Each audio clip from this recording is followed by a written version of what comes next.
This is a How Is He podcast with Podge and Poppa, proudly sponsored by Ampifi. Power up your podcast. Let's kick it off.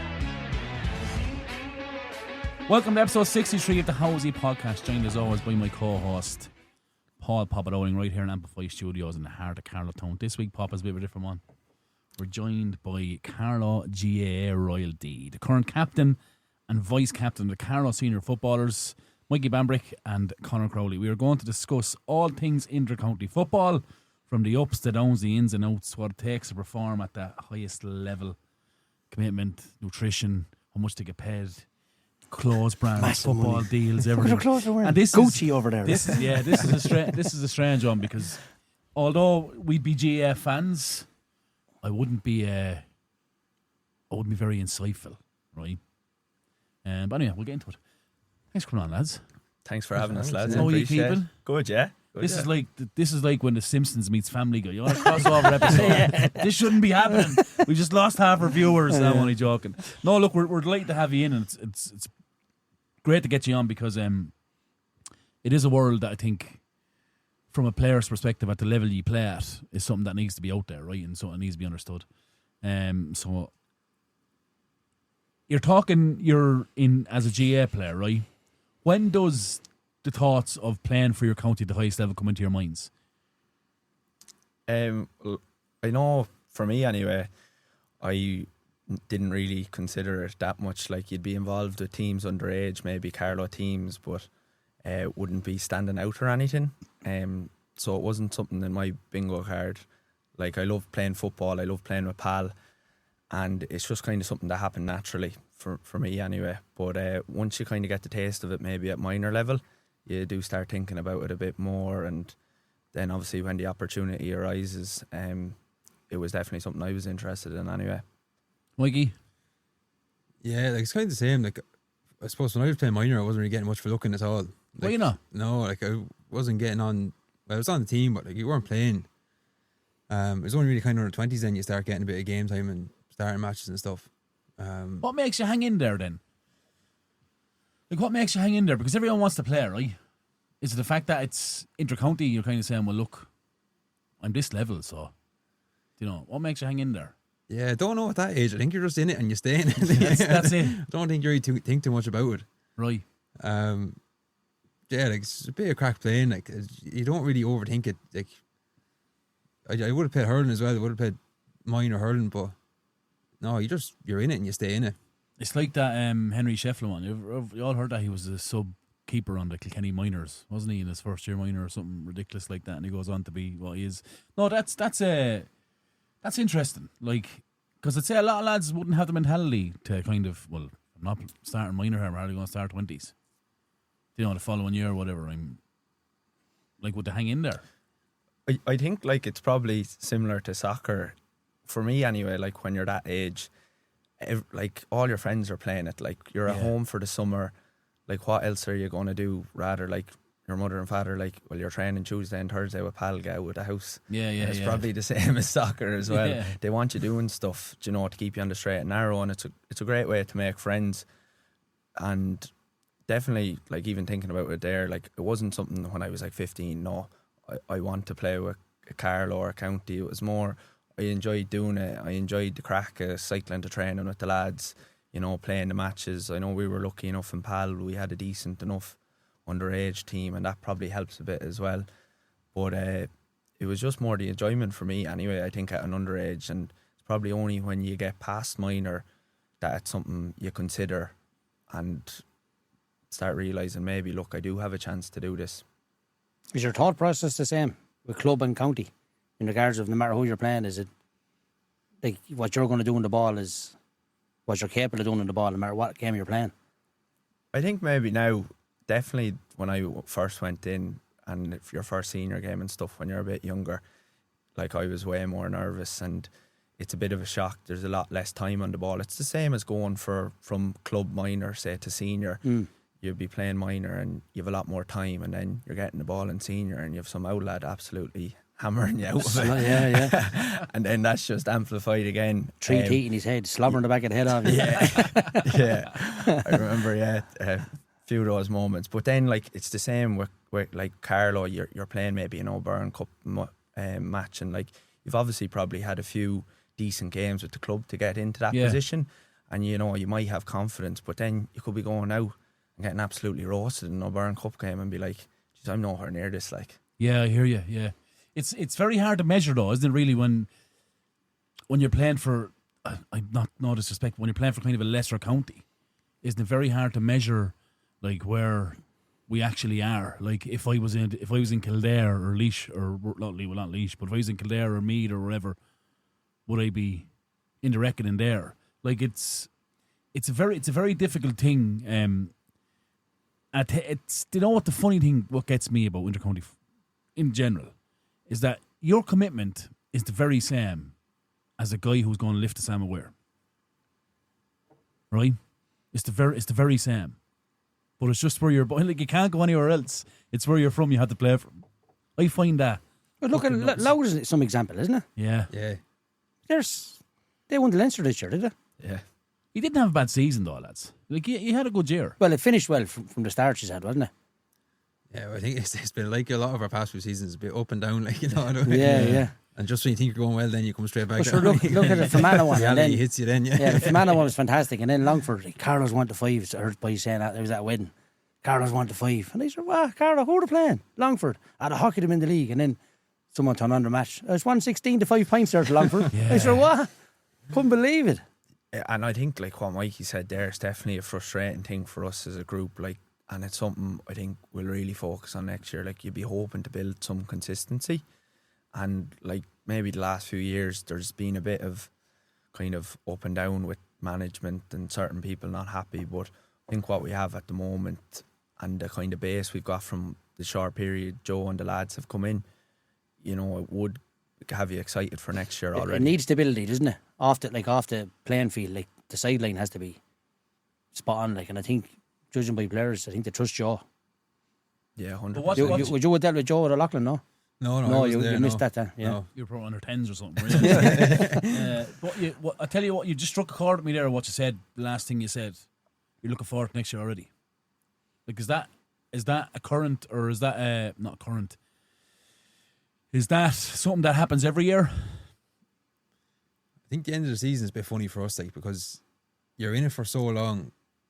I know when it comes to an end, like, especially at the end this year, you're kind of a bit, you know, obviously upset about how it ended, Gotcha. like, and all, but there comes that bit of a break week after that when you're really kind of enjoying a bit of a break away from it. Yeah. Like, I think that always kind of happens there, maybe a week after you get knocked out, that you're kind of like a bit thankful for a bit of time back, like. Gotcha. But, yeah, I don't think it's been every year that we have like that sort of. But that's a fair mentality, though. Going to next year, like, it's yeah, a couple that's what I months mean. away, like, so. Yeah, like that is a fair reflection on how you finished, though. To say, geez, I can't wait to go back in there next year. So talk to me about you finish up. Talk about the off season. Is your nutrition and your routine the same? The kind of you drink? Yeah, Would, a few pints. So you would Fall up no toilet. So you would go for, you would let the hair down a little bit this time of year. I think that's important as well. Like Mikey was saying there, it is very full on during it. So it's nice to kind of get a few weekends where you're not just kind of, I know for myself, I'm up in Dublin, so you're not just racing up and down the road. I know Mikey did that for a good bit as well. But no, I think it's important. You need to kind of let even your mind, body just relax a bit and then get yourself refocused for the club. But when you're in it with the club in the business end of the season, like it is the same. Just like intense. You're training 3 times a week. You have to do the same gym work, and like you're going flat out. Yeah. See, it's, people kind of. It was actually a stupid question I asked you, because you do actually forget that the club scene is just as strong as the county scene in relation to what you're putting into it, right? Talk to me. You have more chance of getting, no disrespect to Carlow, but getting a trophy with your club than your county. Yeah. At the moment, anyway. Yeah, I think like if you don't look after yourself through the club season, you're just going to pick up injuries, and it's just Yeah. like it's the same thing. You're playing at the same intensity in games, like More intense sometimes, I'd say, yeah. yeah, you know a lot of lads you're playing against. So. Yeah. Yeah. They know you too. He's what ankle weights on, he's that fast. And Where do you play? Position. I play in the full forward line. So that's number 9. Let's centre forward. Yeah. Well, am I joking? Am I joking? Maybe a Corner winger. forward. Yeah, Right corner foot, left forward. foot. Right foot. I should have said both. You're intercounty footballer. A chance where you playing? Definitely not both. Definitely a wing back. Wing forward, kind of. Yeah. I've seen you in action already a few times. Yeah. What's that saying you say after the train on the track? You know, get off the track. The train is coming. Yeah, get out of the way. That's the vibe I get. Yeah. Talk to me about He's like a good looking choo-choo, isn't he? yeah. He's the best looking lad. Choo Choo's a good lad. Come here to tell you. Talk to me about your calorie intake. Is the same all year round? Like, are you at that level where you're counting whey and rice and all that crack? Like, do you do that? Personally, I wouldn't do it. No, like you kind of know when. You know at this stage kind of what you're eating. Well, I kind of do anyway. So you know when you're eating right and in a good routine. Like I wouldn't be for counting calories and stuff like that. But I know a lot of lads are. Are they? They will be weighing stuff and getting everything right. Few lads a bit more than others. Yeah, Mark Fiore is like so meticulous. It's scary. Yeah, Really? Oh yeah, you should see it. It's like the exact. He'd know exactly what he's have every day. I'd say Shane Clark is probably the same as well. I think for me, like a big thing I just focus on is getting the right amount of protein in each day.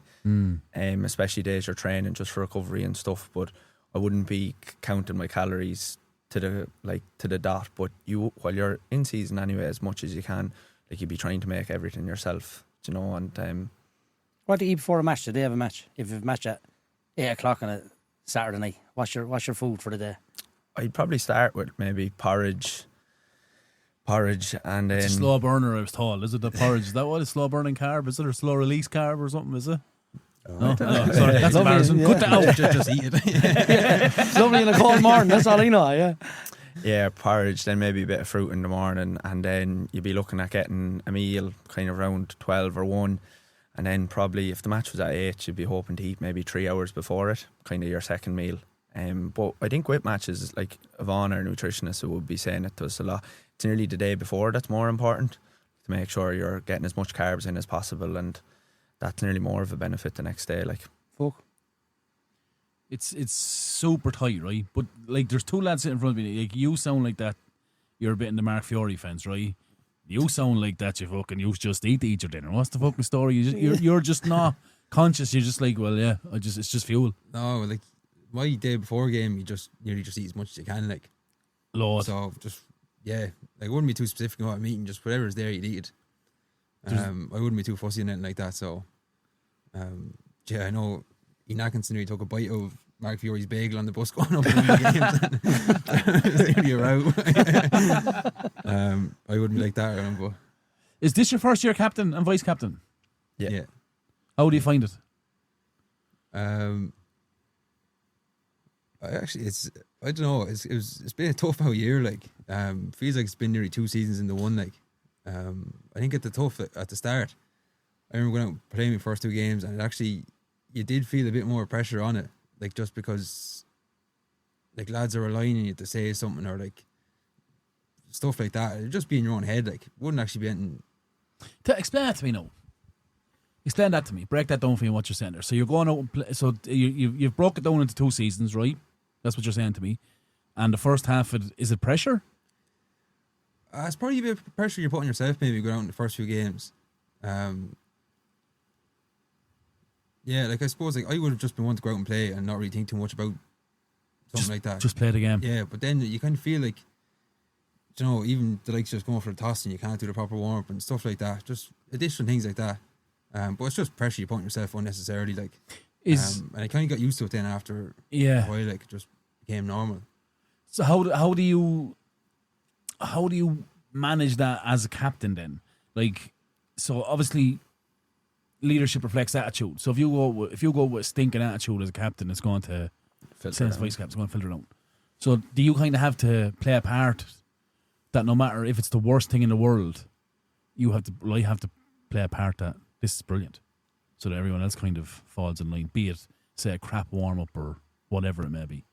Yeah, well, like it was definitely tough at the start, but I think as it went on, it was nearly more so like you just can't put your head down. You kind of have to just try to stay going, like no matter what was going on, because lads could be looking to you without you even really knowing it. Yeah.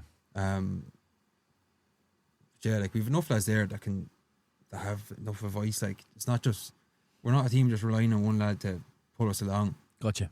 So So from the outside looking in, though, looking at your playing matches, your actions would be a reflection of your leadership in the way. yeah, I like, wouldn't be the biggest fan of talking now. No, you would just, you'd know straight away. It's Peter on a podcast, isn't it? Yeah. No, but it strike me like that. But then when you're playing, like, you just when you get the ball at some stage, just let them off, let them go, like, because it's unbelievable looking at you in the sideline when you're traveling with the ball. Like, from a lad that didn't play, I played with the Blues as far as minor under 21. That was it. But I go look at football. I look at matches on the television, and you're fantastic. You're tidy, lovely little footballer. Like no, like, you're not fantastic. No, in the corner, like. But he's just when he goes at the ball, it's like No, stop. Ooh, see you after. Yeah. You know, and that's you probably get into any team in the country the way you travel with the ball sometimes. You know, that's your captain's role coming through, that you don't have to say anything. Just this is what he does. You know, it's a great attitude or attribute to have. People looking at you. Talk to me about specific roles then in vice captain and captain. Like, talk to me about things you have to do. Like, are you a liaise between the manager and players, between county board and players? Like, what's your? It's not only a title. Obviously, there's a bit to it, right? I think me and Mikey as well, we're the two GPA reps as well for the squad, so there would be a good bit of liaison between the county board just in terms of like getting the gear and that kind of stuff ready, and any help players need in terms of GPA support or grants or any of that. But we probably had more meetings than we'd prefer with the county board this year. We'll come on to that shortly, lads. But no, there is there is more to it than you think in terms of you'd be having meetings you wouldn't have had before, and that's whether like it's going in to pick gear, what gear you're going to wear for training or this kind of stuff. But like I think it's what Mikey said, once you get used to it, it just kind of becomes a part of your routine and you don't even really think too much about it. There's a lot in it, though. If someone doesn't turn up in the proper training gear, do you pull them or does management pull them? Or lads just rock up in proper Joe gear? kind of wants it player driven, so we've gotten good at it now in the last few weeks, but we just put in the schedule for the week, so what training gear we're wearing at each training, and most lads, maybe Barry Ian Atkinson, would be good for sticking to it. What's he rocking with? Aston Villa jerseys and shit like that. Two pairs of Donna socks. That's Donna. God. Where'd he get that in prison? Where's Donna? He bought 20 sale, pairs in Sports Direct. Who's this? Call him out. Ian Atkinson. What's his club? Oh, Lachlan. Oh, he was a teammate. Yeah. He went in looking for Nike socks and he seen the price. He actually went up to Nike socks. He was telling this story one night, and He's like getting riddled. 3-pack of Nike socks, and he could buy 12 Donny socks for the same price. Donna! Where's he going? Wimbledon? Who the fuck? Where's Donna? What's the like that? But that I suppose that's something that having a character like that kind of brings lads together as well, right? Having someone like us and spends that money on Donna, you know what I mean? I suppose it kind of brings you together as well, right? But isn't it difficult? That's so results driven as well, right? Yeah, I think we seen that big time with Longford, because we obviously were going very well, got a good result against Fermanagh, a decent result against Wexford, where we probably felt like we left a good few chances behind. Like we hit the crossbar, I think 3 or 4 times. That was a draw, was it? Yeah, it was a draw. And then even the week before the Longford game, like I thought the management got it like perfect. Like we were all well aware that this was going to be a big task. Like we needed to be like there was no complacency in the squad, and it was just disappointing because we just didn't go out and perform. Like I was talking to my father afterwards, and he was like, I couldn't tell you one lad on that pitch who played well for you today. Like, do you know, usually you'd have one of them, and it just didn't. Now we were better in the second half, but it just didn't go well. And you gave yourself too much to do, though, didn't you? I know there was a strong wind that day, wasn't there? Yeah, it was the first half just killed us. Yeah. The 2-pointers.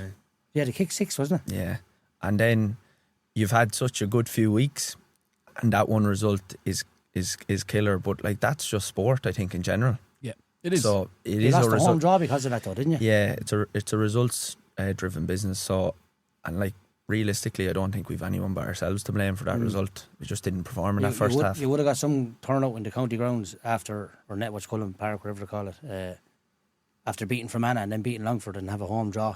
It would have been, the boys are hopping here now, they're going, well, it's going to be a good game no matter who you're playing. Yeah, I nearly felt bad after the Longford game, because especially for the lads that like travelled up to Fermanagh and stuff like that to support us up there, that you couldn't get a home draw, home quarter final to win that and go play in Croke Park after. Yeah. And was it Then Sligo they're you were playing no not- matter what? No, it's No. an So open we draw. actually would have got a week off and then played a quarter final, but instead Oh, we had was to go it? for Sligo for Limerick. So there's an element of that. Like, it's probably one of the toughest losses we've taken in a while, I'd say. I'd say that, yeah. 100%. One we felt big time. Like, Well, you were, like, as I said, you were strong favourites to win the game. Just disappointing, unfortunately. But yeah. It's a disaster as well, isn't it? Especially when you're on a crest of a wave, and you're probably not going into it overconfident or underprepared. But it's amazing how them games are actually on the fucking day when you get to the business end of football, isn't it? Especially GAA. A lot of games are actually on the day. You know, because if that's the league, you'd probably beat them in the league comfortably. Like you did you? you hockeyed them in it, didn't you? Well, you Yeah. played them well anyway. I think maybe by 8 or 9. I'm not sure exactly what the final score was, but it was around that. Tell me this: if there was any advice you could give to someone who's contemplating in playing senior county football for Carlow, what are you telling them? What does it take to be an intercounty footballer? I think one thing I probably learned was it's time. Like, I think some lads go in and they expect they'll just get into the starting 15 straight away. And I think when you go in, you realise there is a bit of a jump, and sometimes you just need to spend a year or two in there getting yourself up to that pace and standard, especially younger guys. Like, I remember when I went in, like, I didn't play at all the first year, you know, and even the second year, you're kind of only coming on as a sub, you might be getting more chances. But like, every time I was going back to the club then, I was finding that a lot easier. Now, you're probably getting better anyway as you're getting older, but it's also hard to say that to someone because you're giving up a lot of your life and they're saying, well, you're sitting on the bench for Carlow, like, so, Yeah, which is something hopefully we can change to make it more attractive, you know, going forward. yeah. It's funny you said it. We had Kevin on here after Christmas, didn't we? Kevin Regan. Kevin Regan, yeah. And we were saying that there's actually a lot of players that just hang around and just be a part of a panel and are happy to kind of be that player that doesn't have to train club because they're part of a county setup and is never going to play a county.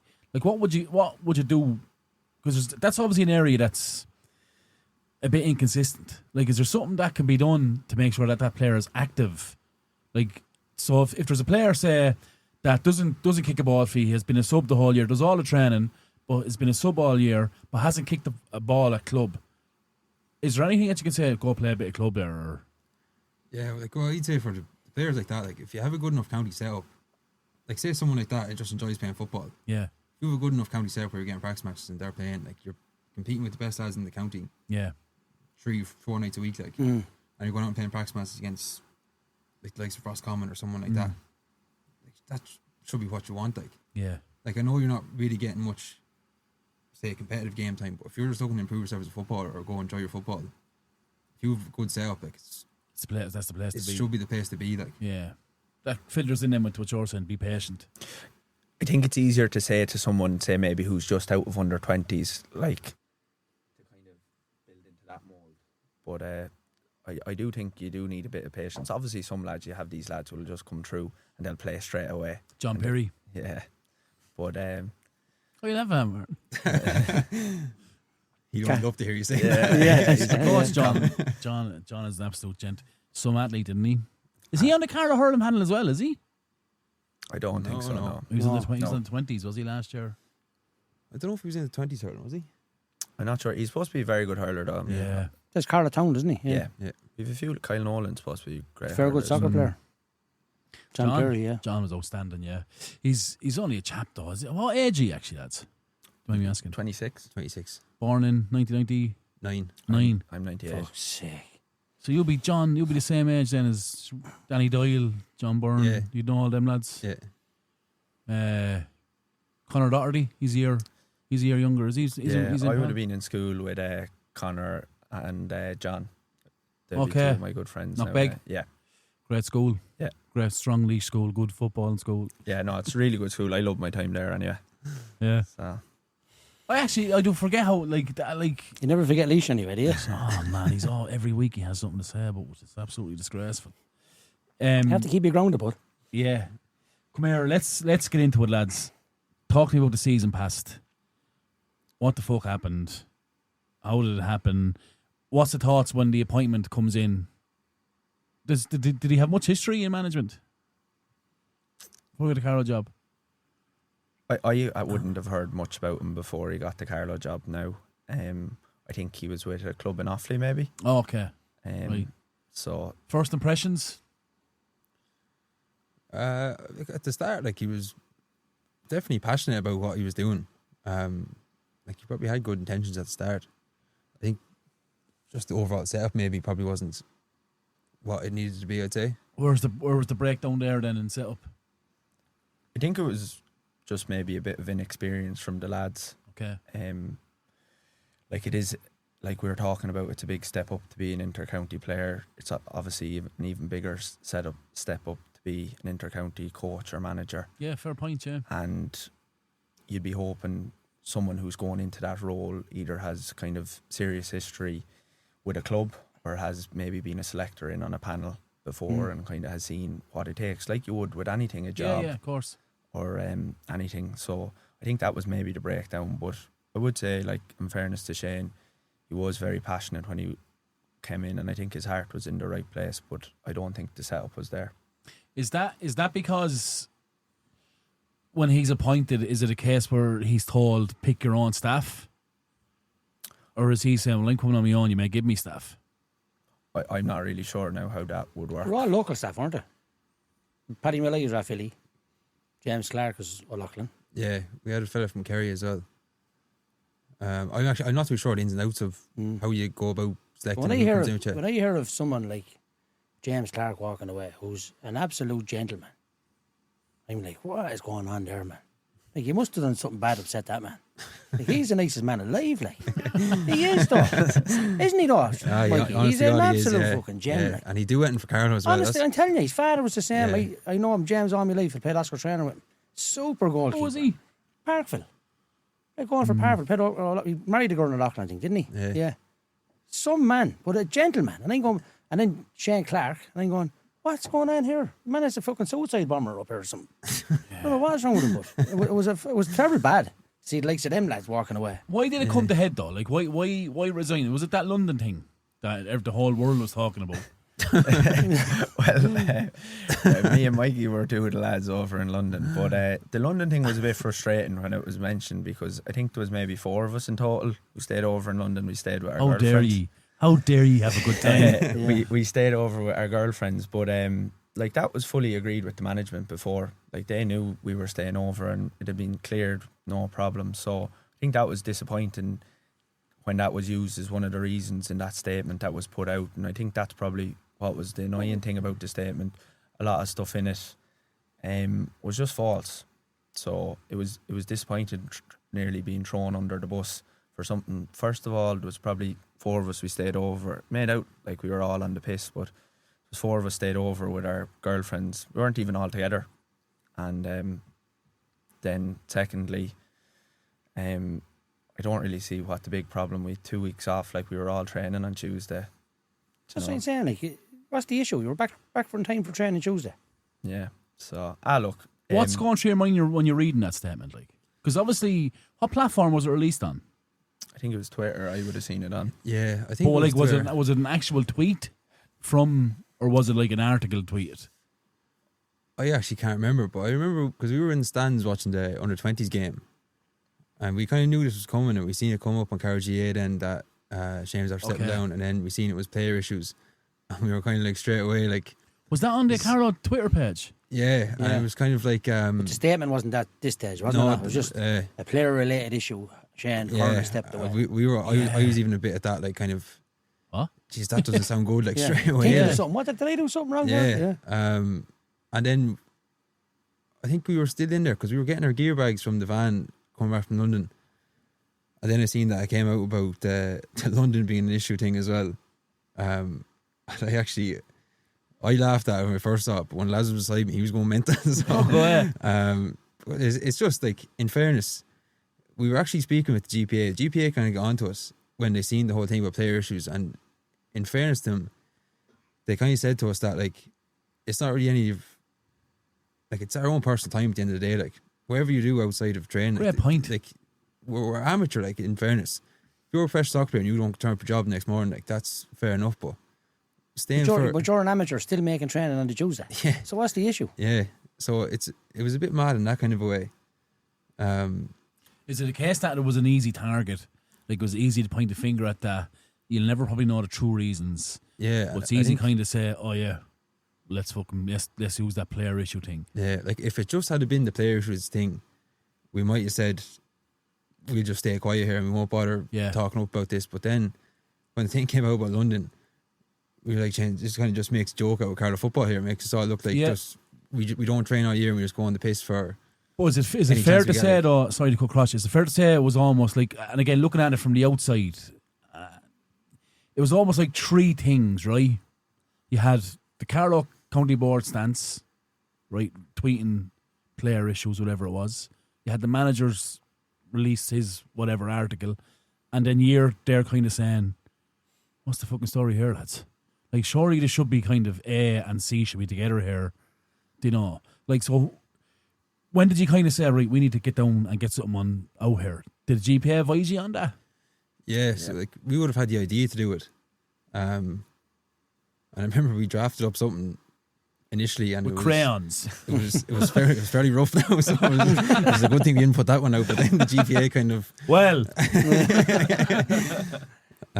but they were a great help in fairness. Like you wouldn't be able to do that without them being there. Like so, fantastic. In fairness to them, they're a really good service. What was the reaction when that went out then from, say, the county board? Was there any issues, or like this was it? This is it. It's done now. Now let's move on. Let's play. You know, let's get on with things. Yeah, well, like that's all we wanted. We just wanted to end it there. We didn't want to say something that was going to cause backlash or like get into a back and forth. Then, so yeah. To be fair, lads, there was no one publicly slating the manager.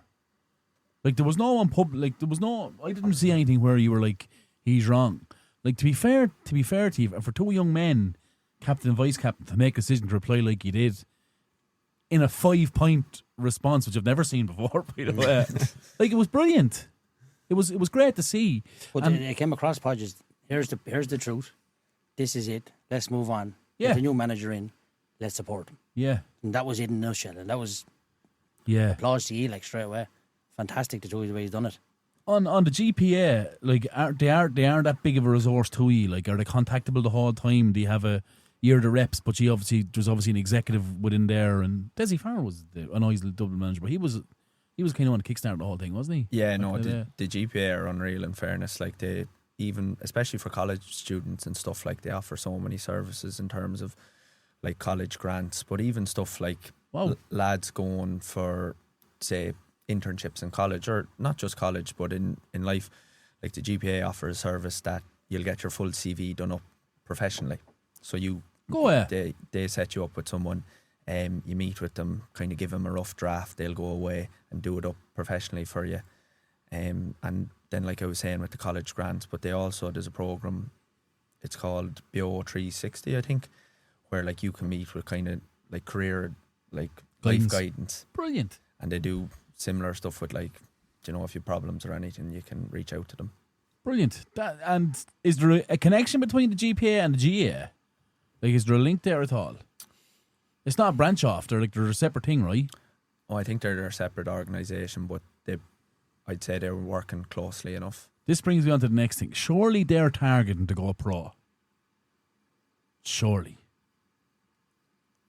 Boys, you can talk. The microphone's working. I don't know the answer to that question. I'd say that's the direction they're trying to go into, but it's probably a very big leap from where it is now. Like, I know. Is it though? Yeah. Well, you look at, say, the money the GA brings into the Irish economy. I know we were at a meeting there, and I don't know the figure, but they did a survey, and it's crazy the money the GA brings into the Irish economy. And then you don't know the figure. You don't know the figure at all. No, I could probably get it for you, but. Get to it, will you? But, and even stuff like player image rights, I think that's something they're big on, because I think Shane O'Donnell was someone who came out and he was like, his photos being used to promote something, and he was never even asked or like compensated or anything. Yeah. So I think that's something like they're really looking into this year, about like player image and likeness, so that you can't just use that Do you remember the boys from Cork putting the Corona on their boots, no? The hurlers back in the day. Do you remember that? Cork hurlers. I think it was Ben and Jerry, is it Ben and Jerry O'Connor, was it? Not Ben and Jerry's ice cream, no, Papa. But they had boots and they put the Corona stamp on their boots. Anyway, sorry, I digress. But like that image thing is very interesting in this day and age, because surely you should have creative rights over your image, right? So if you're saying Shane O'Donnell is the new Shane O'Donnell burger there in Supermax, and he doesn't know anything about it, do you know what I mean? He's still going to pay for it, like, even though in the face of it, like, surely they're trying to iron things out to a point where you own your own rights and things like that. Does that make sense? I think that's kind of the impression I got, that's where they're trying to go to. But then if they're doing that, like, it's next. You know that if they're doing the image rights and things like that, professional football is next. I think. Yeah, I don't know. It's hard to know because, like, I think the image rights things probably just go a long way now. It's probably not for us. Yeah, it doesn't go too far. Us, you're going to be the face for a podcast going forward. You know? The Mikey Bambrick burger. Yeah. What'll be on it, Mikey? What'll be on your burger? Jesus, I don't know. Just shave a sheep. Bean and some socks. Just shave a sheep and throw them on. Yeah. There's a few other lads in there deserve a burger more than I do. No, I think obviously it's something that had to be super structured, right? As in, like, there has to be salary caps. Just because you're playing for a big county doesn't mean you should be getting more than the likes of a Loud or a Carlow or Kildare or Laois, whatever it may be. So there definitely had to be a caps. And one thing else is Yeah, but that's your argument straight away. What? The Dublin lad wouldn't accept the same wage as a Carlow lad. Well, sure, you'd have Let's to. be honest. Sure, He it's wouldn't. more than what he's getting now. He's not going to accept it. That's right. There's your argument straight away. Don't play county football. Yeah. You have to. Try to tell him Don't that. play cricket or something. But you can't move either. That's, you know, because I think that's where they're in hot discussion. The caps and the fact that players can move now. That shouldn't be allowed. It should still be the same setup. The only thing that should change is that you should be getting a check at the end of the week. And I genuinely think that. I don't understand how it's not professional. So you can't move county, but everyone just gets paid. Yeah, there's a cap. Allowance. Yeah. Wouldn't say no to it. Paddy's waving the phone. It's a message come in. Papa, do you have any questions for the lads there? Come on. Fuck's sake. Oh, Podge, stop moving. Podge, stop moving your mic. Sorry about that, bud. I do apologise. So I actually have the response here, and I have to say it is very well put together. You know I was going to the GPA, lads, to be fair. I don't think either of you are that intellectual. I can send it something like that. Anyway, he turned a serious corner. Fair play to you on releasing that. It definitely, well, it got my attention as someone who wouldn't really support Carlow GA. And I was like, "Wow, this is interesting." I remember saying to Papa, "Well, mind getting someone on the podcast in relation to that at the time?" But obviously, you were a few weeks out from championship and things like that. So, new manager Joe Murphy comes in. What did you expect? I actually don't know. Like, again, I never played under before this, so all you're doing is hearing stories about him. But like, I think even leading up to Joe coming in, there was a lot of lads actually from Carlow that just stepped in to take 2 sessions for us. Really? That was actually one of the biggest things for me, because like, I was kind of there just kind of seeing if anyone would come down and give us dig out for 1 or 2 sessions. Like, we just would have went ourselves, but while we were waiting for the decisions we made. Yeah, for Joe to come in, like, but like, that was kind of the biggest thing for me, because the lads were only more than happy to come in and take it. Like Simon and that, was it? Simon Mickey O and James Clark. Yeah. Did it? Yeah. And in fairness to the lads now, like, it was brilliant seeing him coming down, and thank God they're after staying with us since as well.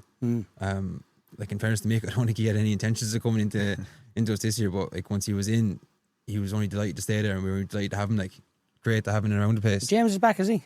Yeah. Delighted to hear that. Yeah. What's the time frame then? What was the time frame? It was fairly quick. I think we probably did maybe 3 sessions on our own. Yeah, it was 2 or 3. It was the training before the Meath game. Joe was in for that. Yeah. And he took us kind of for a meeting and just laid out what he wanted to do for the year. But like, when you have someone who's won that much as a manager and done it as a player as well, like, you know, it is a big. He definitely turned the ship there, right? Sure. Everywhere he goes, Podge, he's won a trophy, hasn't he? Yeah. Except Greg. Sure. Fucking Sorry. Pep Guardiola would win over there. 65 years or something, is it? It's a 165 long years. time. But no, but like, surely as a player who's gone, who you've just gone through that whole debacle, right? You've just gone through it. Like, surely there's a bit of grey in your area where you're saying, "Fuck this now." Like, you know, Lord, if Jesus Christ walked in the door, He's not going to save us here. Yeah, it was a thing of Joe coming back, but there was also a few players that came back as well there.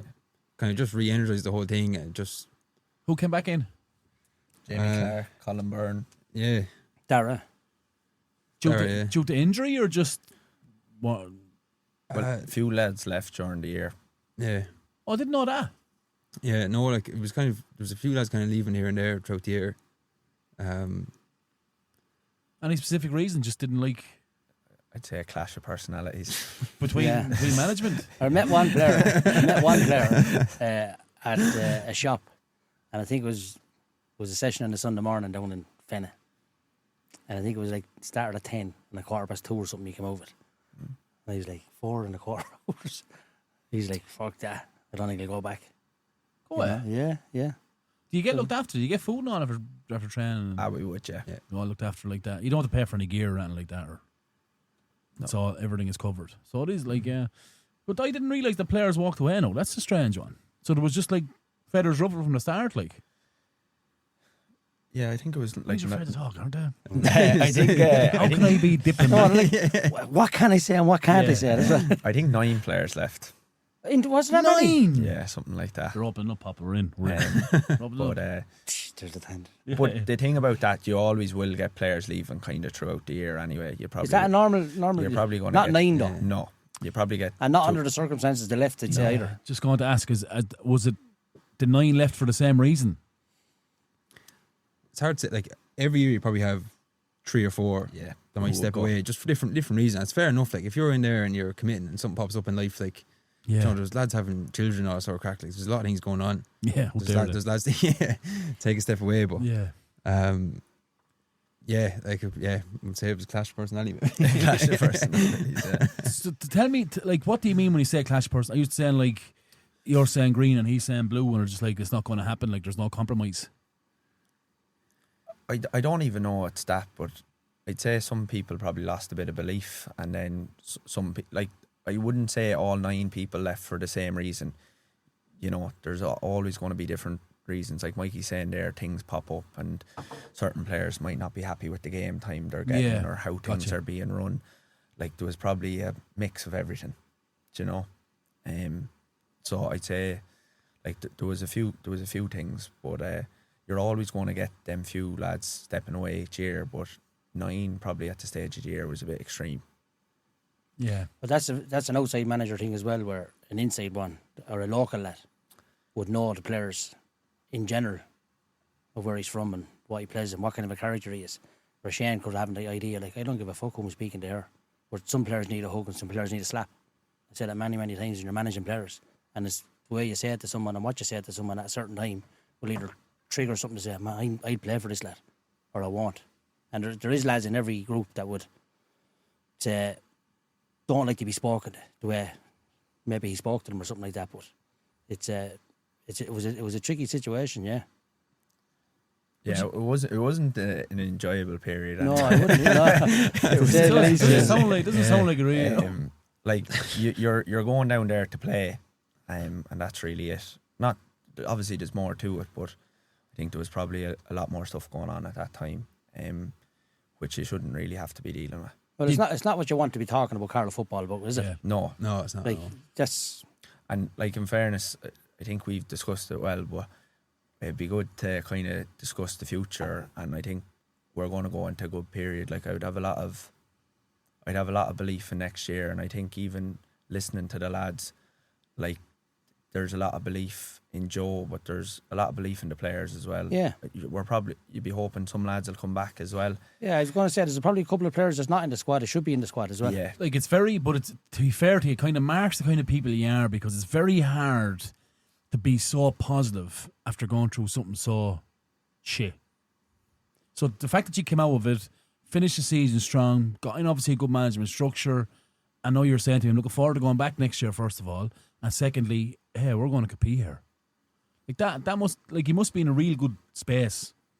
Yeah, like I think that. I think leading up to it, I think it was probably playing on a lot of lads, because when you're going out to train and it's just like 3 or 4 nights a week, like I think a lot of lads were kind of just dreading it. yeah, like it was nearly coming to that stage. Like, but then in fairness, come the end of it, That's like, a terrible way to go on training, though, isn't it? Though, really. yeah, but like come the end of it, at least there was that bit of light at the end of the tunnel, like where we have a few good performances come the end of that year. And Well, you can go into the next year when with- Shane stepped away, I don't think you think you're going to feel the way you are now. Like it's even though you didn't get anything over it, it's still positive for you the way it ended with Joe coming in and belief you have coming into next year. And I hope from just the lads standing in the grounds looking at Carlow playing that they give him a couple of years, 2 or 3 or 4 years to get his claws into us. Because even if they don't, if Carlow don't come out Division 4 next year, but they have it at the season that they don't expect, like not as good as what they want to have, let them do another 3 or 4 years, like, and let them get the, like you said, you're only 26, you're the same. You're going hitting your peak, yeah. You know, there's a few lads in the squad like that as well, a lot of lads. So Papa just said you're still shy. no. I joke. No, but I think he deserves 3 or 4 years, especially when he has the CV he has, because everywhere he goes to bring success, except Craig, obviously. yeah, like Do it's you very know, hard is on it- paper to pick someone better. Oh, he was ideal. Honest to God, You know, like, yeah. it's- You said it. He was Yeah. absolutely perfect. And do you know what it is, lads? I don't know the man. But I can tell you this: he left a quite good job in Naas. Well, they're going for 3 in a row, were they? Or 4, 3 I in think a that row. speaks enough there as is as well. Like in you're fairness talking to- Leinster All Ireland potential. Do you know what I mean? If obviously they get over Leinster, but if they go over Leinster and get into the like potential to win it, like you know. So to be fair to him, I read something where he said it's the only job he would take. Actually, at the time, would have been the Carlow job. Looking at Louth this year win Leinster, what does that say to you? Like, does it give you belief?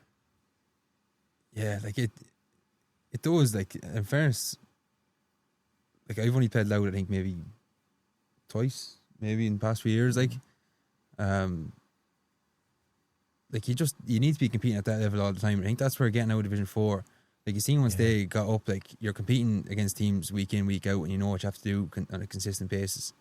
I think you build from there. It's very tough when you're playing Division 4 and then you get to play the higher up teams come down in the championship and you're only getting a couple of games a year at the standard you want to be at. But yeah, like it probably shows there's not as big a gap there as there was before. It's probably Definitely shows that, it's doesn't probably a it? mix of the new rules, a mix of just everyone being more professional, but I suppose the gap is closed now. It's a great time to be starting to build something, I suppose. I think they just got their structures right and in place, and like they got 2 good management structures in place, and just built on it. And it didn't happen overnight for them. Like they were, I remember we played Louth in Division 4. I think whoever won would get promoted. Maybe it was around the COVID time, and they obviously went up to Division 3, and since then they've just kicked off. So you- Awfully have to go through a couple of divisions as well, aren't they? Yeah, Yeah, you're Division 4 then. yeah, But you came over. Turlough brought you over, did he? yeah. Yeah. That's how many years ago? It's a One long time year ago, I suppose, is it? Yeah, it's the year before I came in. I don't know when. Yeah, it was my first year involved in Was the it? panel. So yeah, it was a deadly year to be. Beckel there. Yeah. Great year to come in. Yeah, it was a good year to come in. Like Some goal from your club, man. yeah, horse. Horse, yeah. But Fucking right nickname anyway, isn't it? Yeah, You could run around the entry, that lad. yeah. But no, like I think you look at that team and the players we have at the moment, and that was obviously a fantastic team. But there's loads of quality in Carlow at the moment. You know, there isn't. There's no reason if we can't, get our. Well, especially when you go and watch club football. There's a lot of players that play that you say, yes, he should be in with the county or deserves a chance anyway. But what do you think of the new rules? Fans of the new rules? Yeah, I love them anyway. I think they're much better. Positives, negatives. 2-pointers? I take them out. Don't like them? Oh, you get rid of them. I think they actually would work, but I think like when you're playing in Ireland, like there's going to be massive wind blowing one way.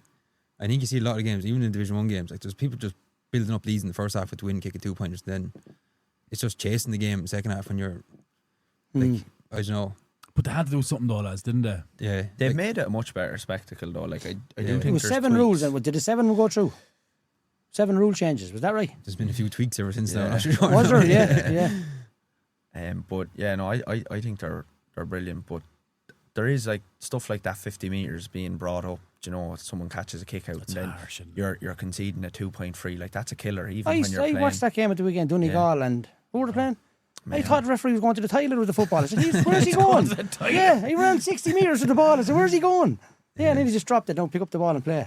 He's just too far, like. Yeah, like I think for descent it's actually fine. It's probably after tidying up the game is small because there's less just throwing away the ball and stuff like that. But the one where you're competing in the air for a kick out, then it gets brought up 50 metres. Like Shu said, like he's going the whole end of the pitch with it. Like.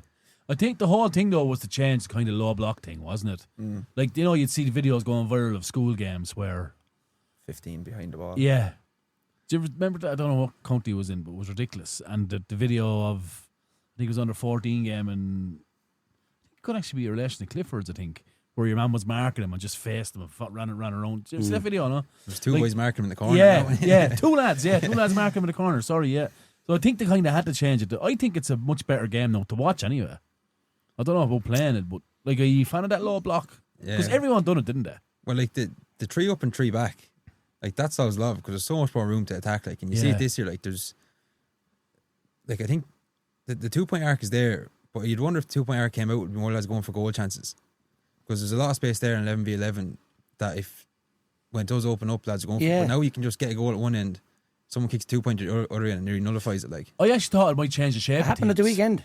Yeah, Mayo got a goal, and then your man straight away down the far end kicks 2-point. Murphy, is it Murphy? Kicked the 2-pointer straight away. Yeah, some footballer, isn't he? Yeah, he would a few of him around there. He's flying for his age, was he? He must be 39. Is he 30 or 39? He's well into his 30s, I'd say. Anyway. He's not 26 anyway, not that. Don't have as many greys yet. And he's super. I watched him at the weekend. He's fantastic. Yeah. I actually thought it might change the shape of teams. Like that whole 2-point thing, maybe like an inside wing forward and have like 5 in your half forward line instead of 3, like more bodies to get off shots or whatever. Does that make sense, or is it just like shut up, Podge? I think you will see more though going forward. Some team is going to do something mad and it's going to work for them. Flying V. Yeah.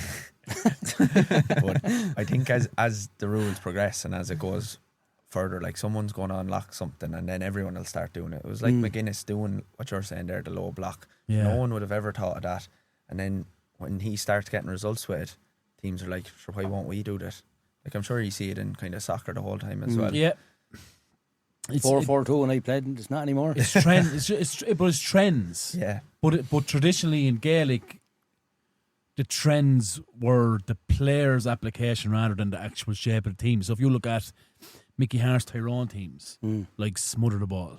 So it's players, it's their approach rather than the shape. So the shape was probably always the same.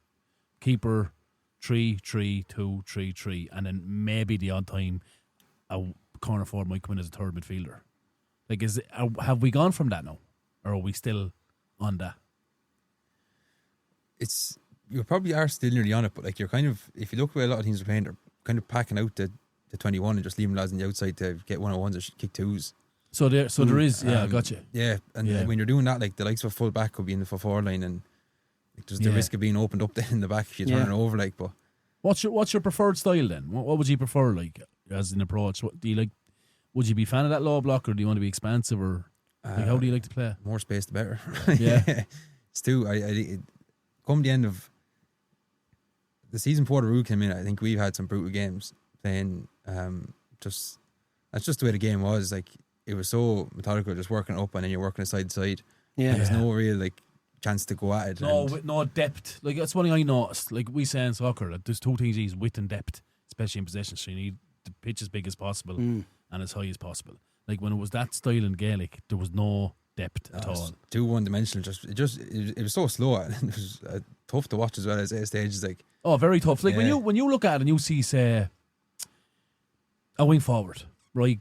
Bang, step in with the ball, right? He's just inside the opposition's half and he's having a look and there's one inside. What's he doing? Turning around, going back. Like, I'm like, what?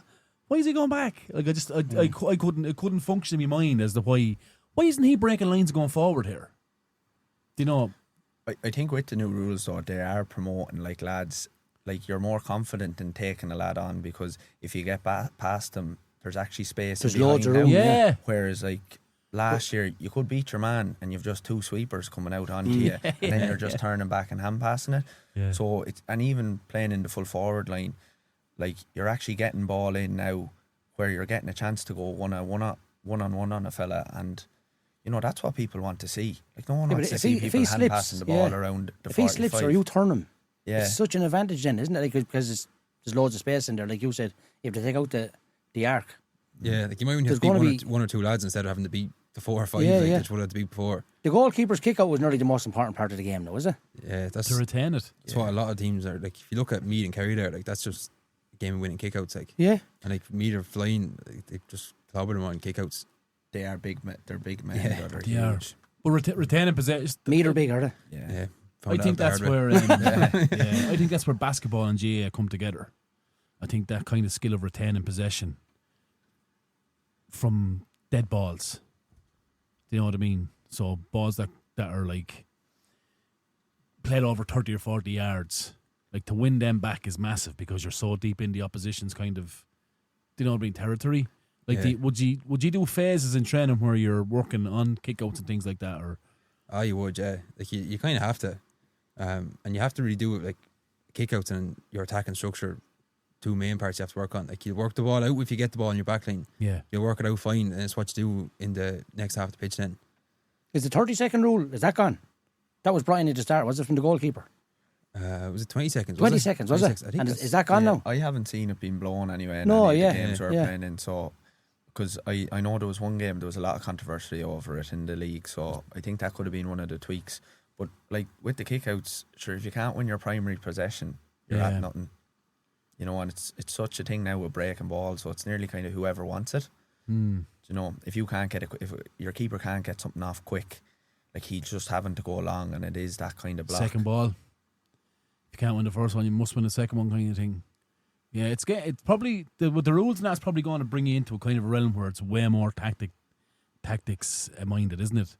Like, you know, winning kickouts 2 points, like having players on. I can see the likes of overlaps and underlaps coming into GA now, especially with that scoring arc. So if you're on the attack, you're just outside that arc and there's 2 going to press you and you turn out, like to have someone coming on a loop, say a left footer, coming on the loop off your right shoulder, like that'll be, you know, kind of an underlap. Like, are these things that you talk about, that you look at, that you're kind of saying, right, we may work on to take benefit of the full rule, right? Yeah, like you have to look at identifying where lads are good at getting their shots off, and lads know themselves. Like you were saying, their left foot is coming around as you're cutting in. Like it's there's a lot of that for 2-pointers now, though, isn't there? Yeah, you have to be finding them pockets and getting that space to kick them. Like if you're an inside forward now, there's big pressure on you to be putting scores up because like there's so much space in there for you. Like, and if lads are coming through, you need to be getting them shots off. Like the days of say the diag, you know, for the full forward running out, or say the corner forward making a false run, dragging the corner back, and the full forward filling the space. Like, them days are gone, aren't they? Like them diag balls, them balls in behind. Like it's more of a kind of a real intricate breakdown of that we have to. There's almost like 60 passes in a phase now, even with the rules now. Like, as you said, you're working it up, you're getting into an area, like, you got to be patient. Like, do you think it'll ever go back to, because it is trends, like, will it ever go back to just kick and catch?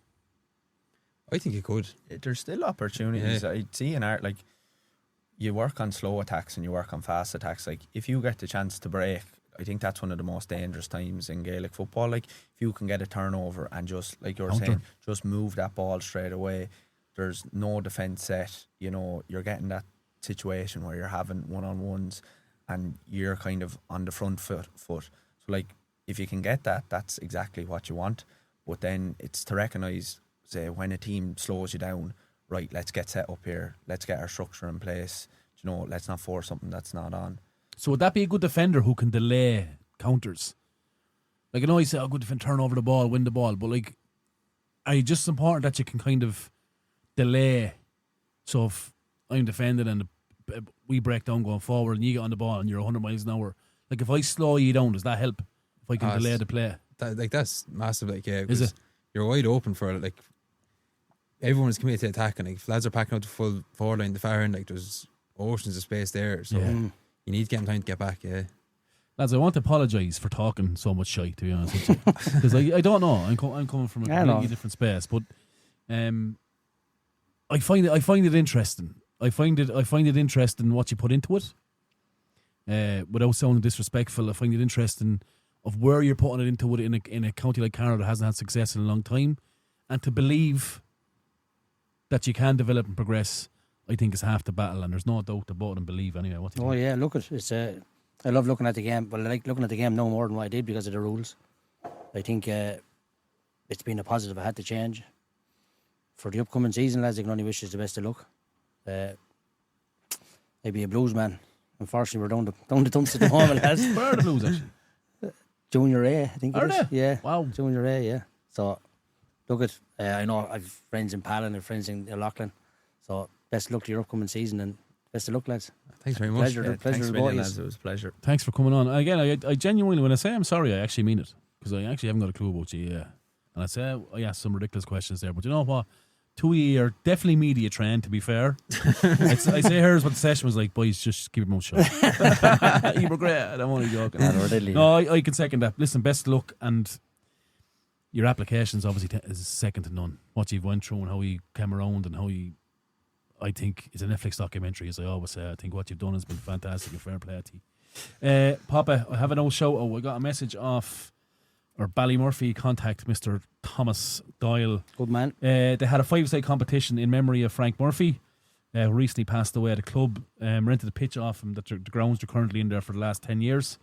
It was a massive tournament. 30 teams entered with 8 on a squad. It was a 5-a-side competition. 5 pitches going from 2 o'clock in the day to 7 o'clock at night.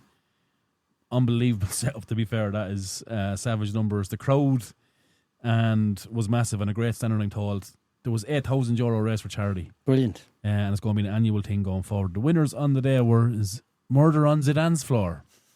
That's the name of the team. Chris Gall was on it. Go on, Chrissy. Another bit of silverware for that. It's beautiful. Anyway. Thanks for support, lads. I want to say this. This is something we have to say every week. Get out and follow us. Spicy, follow us on social media. Yeah. Lying bastards. You know, I'm not sure. Get out and follow us at the Hosey Podcast. We're on Facebook, we're on I'll get on it. Twitter, all that. Can't bet, honestly, can you? TikTok. What's the name is again? Yeah, it's Left Wing Back Podcast, isn't it? No, wrong one. Are we getting one of the tops then? These tops? Yeah. I have to make 2 appearances for them, man. I should have brought down a jersey. You get your back when you sack Joe. Get the Blues back up to senior. But seriously, get out and follow us. Follow the YouTube. Like us, share us, all that crack. Just fucking do it, will you, please? Save the Amplify onto myself and pop out with all the time torturing us. But look, thanks to Amplify and the team, in particular Paddy and James. Thanks for all your work. It's fantastic. Thanks for listening. Thanks for your feedback. This is a completely different one. I cannot wait for the feedback on this episode. There's going to be soccer heads texting me saying, "What are you doing talking about? Anyway, look, such is life. Variety's a spice life. And lads, thanks so much for coming on. As always, lads, it's not my podcast. Not my podcast. Carlow Soccer's podcast, the Shore podcast. Good luck and God bless. Lovely. Thank you. Thank you, lads. That was all right now. Yeah, That's full thanks, time Connor. on this week's episode of the Hosey Podcast. Available on all podcasting platforms. Find us on Facebook, Instagram, and Twitter/X. Proudly sponsored by Amplify. Got a story to tell? A voice that needs to be heard? Get in touch with us here in Amplify, Carlow Town's professional home for podcasters of all kinds. We can be found on Instagram at Amplify Podcast Studio. Amplify, power up your podcast.